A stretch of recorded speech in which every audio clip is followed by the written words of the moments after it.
We're going to begin this first video on evolution looking at what scientists believe early Earth is. There's definitely a very interesting topic of evolution, and scientists are not all in agreement as to how old the Earth is and how we would determine that. But many scientists, and as far as our state standards are concerned, believe that life on Earth began approximately 4 billion years ago.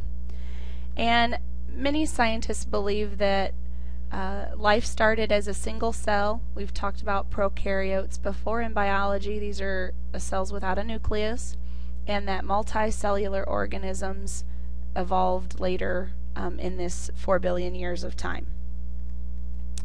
Now there is a science experiment about something related to this, and it's called the Miller-Urey experiment from the scientists who worked through this.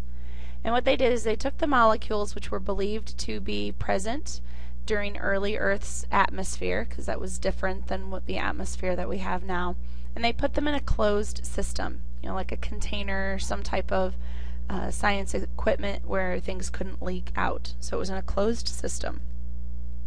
Some of the items that they put in there, things that were expected to be present, were methane, methane gas, ammonia, hydrogen, and water. And then what they did is they set an electric current and they ran it through this system because it was believed that in the early atmosphere of the Earth there was a lot of lightning, and so this electrical current would simulate the lightning storms that were believed to be common during this time period. And what they were trying to do is to see if the lightning, as it struck the methane and the ammonia and the water, it would break those up into individual atoms, and then they could recombine. And so they were trying to see if any amino acids, and amino acids are necessary to make proteins, and proteins are necessary for life.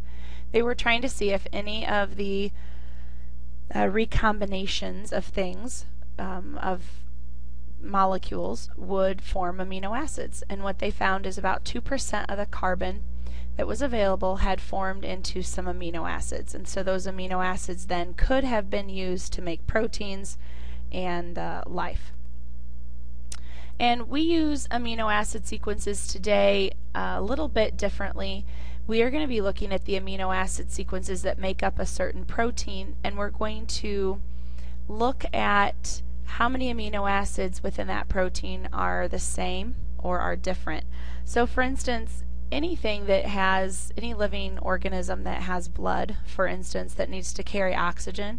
For instance, you and I have hemoglobin, protein, because we need that to carry oxygen. There are other living things that also have hemoglobin in their red blood cells to help them carry oxygen. We're going to be looking at the hemoglobin protein, for instance, and look at a section of it and how many amino acids are the same between different living organisms, and how many amino acids within that hemoglobin protein are different. Just to get an idea of, even though it's hemoglobin and it does the same thing, how close or how not close are the two proteins compared to two living organisms.